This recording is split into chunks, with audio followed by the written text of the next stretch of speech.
Hello there, Sir from 17 once again. This is my Bloodborne No Healing walkthrough.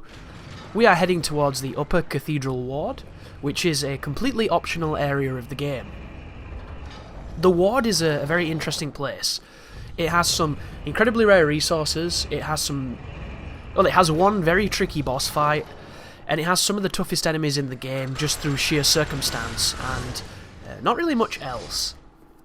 But to get there, we have to go through this place, which involves killing a couple of people with mounted guns, or chain guns on wheelchairs, if you could call that mounted, and then a couple of the standard hunters who gets a really nice quick hit on me there with his curved blade.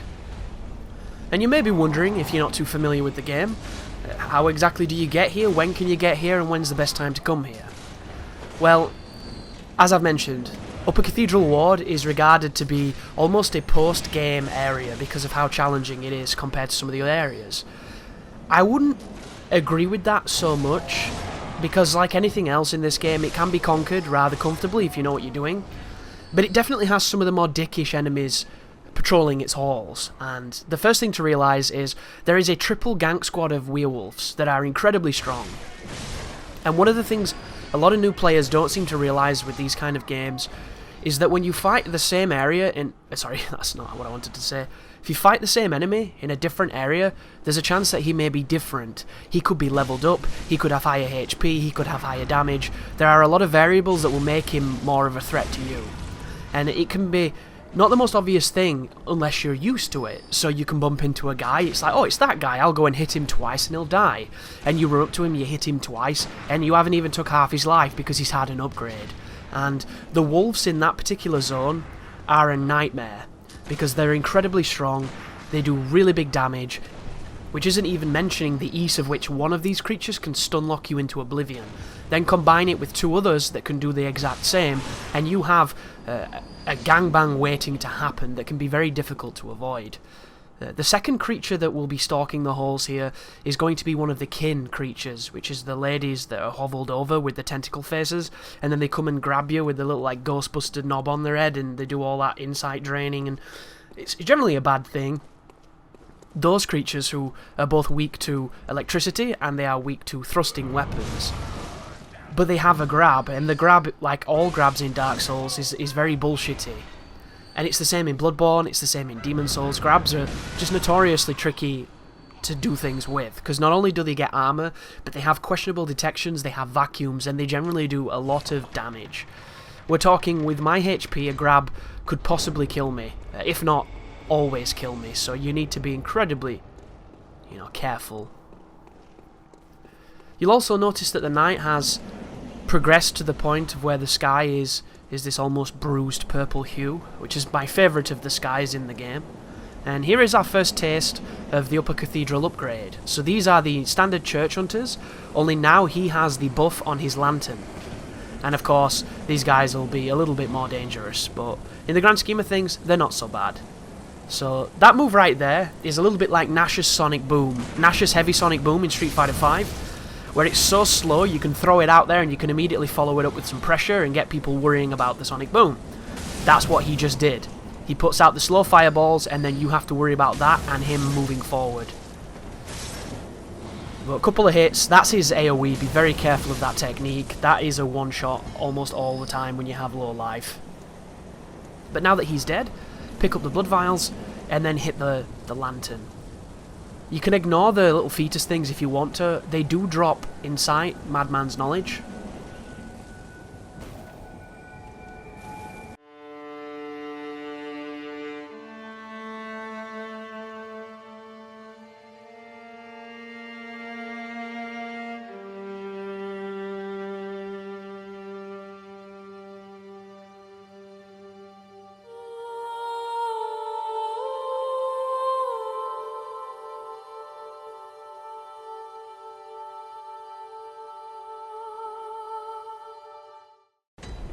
One of the things I really love about Bloodborne is that if you take some time to look up, you'll generally see incredibly beautiful architecture on buildings that you've spent hours running around, but you haven't even spent minutes really looking at.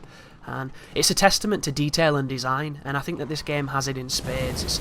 Well, be careful of the fire. Here is another one of the upgrades. You've seen him before, only here he is much tougher. So be very careful with this particular dude. And also be careful moving in this room, because as you can see, one of the kin ladies has my souls. Oh, she has my echoes, sorry. She grabbed me. It didn't end well. It's all good. We get the cheeky backstab, I chain it for the double damage, and we get our echoes back. So this place is really tricky. You see that guy there? He will only be there if you run up to that doorway where there's a hole now, and then he'll surprise you by jumping through the hole. Of course, that already happened, and then that bitch ended up killing me for some reason, or however it happened, so you don't see that. But when you come over to this door, that particular creature's going to jump through that window. If he lands on you when he jumps through that window, and you have my HP, it can do massive damage. I'm talking 99% of your HP, so be really careful. And then this room. The room that has the chain pull of the werewolves, regardless of almost what you do. You think you're pulling one, you pull them all. And fighting them up here is incredibly tricky. A lot of the doors in this area as well will not open unless you hit them from behind. So that was the chandelier coming down, and that's the werewolf spawn, because they're actually stood on the chandelier. And what I'm going to do here is the strategy that almost everybody first discovered, which is if you move to a doorway that they can't fit through, they have a tough time getting to you, and you can hit and run them and get rid of them that way. It is not honourable in any way, and if you're looking for a tricky fight, I recommend going in that room and fighting them at the same time. But this walkthrough is intended to give people strategies that anybody can do, that are incredibly, low execution, and this is perhaps the lowest, because we're going to be cheesing, and cheese is delicious, so embrace it and conquer. But you'll notice, he turns around, so he's aware of me, but he hasn't spotted me yet. I'm going to try and hit this guy with some bone marrow, and he dodges it because he's a beast. Always run away. Don't even think, oh, I've just pulled one, I'll kill him quickly, because the others are coming. It's just straight up gangbang rules. When one person's finished, the next guy's jumping up in line. And that's what the werewolves do, minus the semen and what have you. But we seem to be getting a little unfortunate here. Don't worry, don't press this, don't rush this. This is arguably the most dangerous room in the game. And I'm being attacked by a kin lady, which is hilarious because I couldn't get the werewolf's attention, but I got her attention from down there. Which I assume it must have been when I fired my gun. But that right there is a guaranteed parry. In the previous videos I mentioned if you stunlock the werewolf until he wants to attack you, you can frame trap him with a parry. That's exactly what I did. I gave him the illusion that he could attack me, he tried, and he got parried for it. This lady, real scary when she starts getting armor. If you don't know what armor is, it is essentially the ability to not be flinched when you get attacked.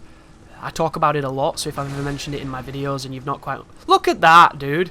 Jesus! That was bizarre. Really bizarre. And that's why you can't mess with anything on this game. And a lot of people think Bloodborne is tougher than the Souls games, and I would have to agree. Because the Souls games are punishing, but they do not punish you like this game does when you poorly evade. You try and dodge and you fuck it up, you take massive damage. We're talking insane damage. 120% extra damage, it seems at times. It's preposterous and it's insane. But it's also what makes it so damn rewarding when you don't take that damage or when you overcome that adversity. And we're getting trolled by these enemies because they do indeed drop bloodstone chunks. And you can farm them, but the farming results... what is it, a 3% chance of dropping a fucking chunk? It's awful. It's really awful. It's one of the biggest things Bloodborne does wrong. That right there is the Cosmic Watcher Badge. I believe when we take that to the store, or just by virtue of having that, we can now buy bone marrow from the shop, or something like that. You're now able to buy something extra from the shop. I think it's bone marrow. It might be one of the fire papers or the electric paper. It's been a while, guys, since I've really looked into the minutiae of the game, so I do apologise. It's easy to Google this shit, get all the answers you need. Just always take things with a grain of salt, even my videos, even any video that you watch, because everybody is prone to making mistakes and misremembering things, and just because somebody says it doesn't necessarily mean it's true. You want to always test the things for yourself. Test it again, test it a third time. Did it work? Then it's legit. Did it not work? Then it's wrong. Rekindle, redo your method, and find a strategy that works, and that's how I think these games work best. Be careful on the right here. See that? She tried to grab me. If you're moving at a standard speed like I was, she will generally miss. Oh, there it was. Safe quit to get out of the grab before it does any damage. And be careful because she can chain grab you like a bitch. Look at her, getting all custard all over the floor. Filthy cow. Get her stabbed. You see what I mean? I'm not a weak character at this point. I'm by no means as strong as I could be, but in the grand scheme of things, I'm a pretty, strong character, and she takes it. She takes it like a champion. Straight up.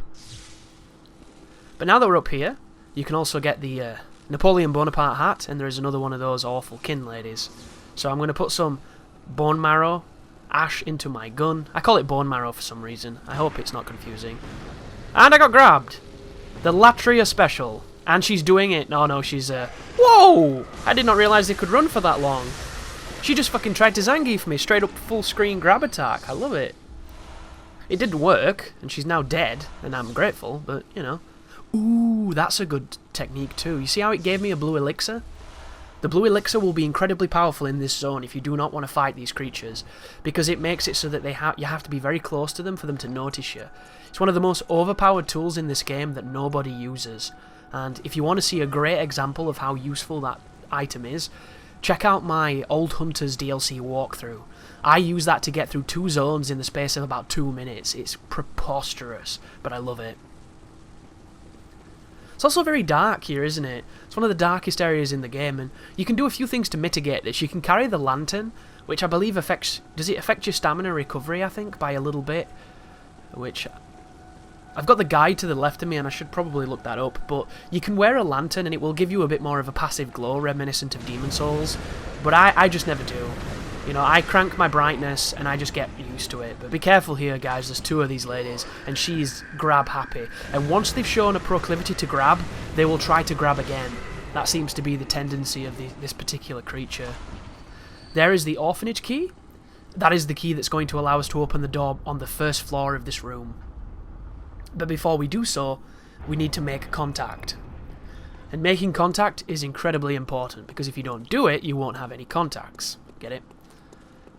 Am I going to do it? Please tell me I do it. All you have to do, I think, is examine the dude who's doing the crazy pose, and it gives you the taunt. I didn't do it! What am I doing? It's the most important part of Bloodborne. Getting the silly taunt. And maybe I already have it, I don't know. I don't think I do, because that door was not opened. So yes, guys, I've ultimately failed in what I wanted to do with this walkthrough, because I do not have the ability to make a contact. And it is a pretty damn beastly gesture. But we're going to go back through this zone, making sure I've not missed anything. It is a tricky area just because it's very dark. Powerful enemies. Look at this place, it's a mess. Tell you what would be interesting. You know how it's the scourge is the parasites in the blood, and the parasites come from cause and all that kind of stuff? When blood splashes on the floor in the Chalice dungeons, it attracts those crazy bloodsuckers, which I think is a pretty cool idea, even if I hate those fucking bloodsuckers. Here is the shortcut, by the way. But it would be nice if, when I ran back through that room, if you could see those spores kind of growing on them. A little bit akin to when you're in the Nightmare of Mensis and there's that crazy red weed that's kind of dancing in the breeze. It looks all ephemeral and weird.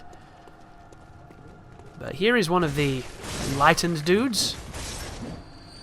They remind me of Roger from American Dad, because they're kind of shitty, and they're like, the proportions a bit better than Roger, because he's got a booty, hasn't he, Roger, but still. The only thing left of this area now is to kill 2 bosses. The first is kind of a joke boss and hilarious. The second is one of the most dangerous enemies in the game. Ibrietus is... She's not the trickiest if you have good damage and great ability to stun her, but she's going to rip your asshole out a few times before you learn how to do so. But there is us returning to the Hunter's Dream and ending this session. So thank you for watching, and you take care now.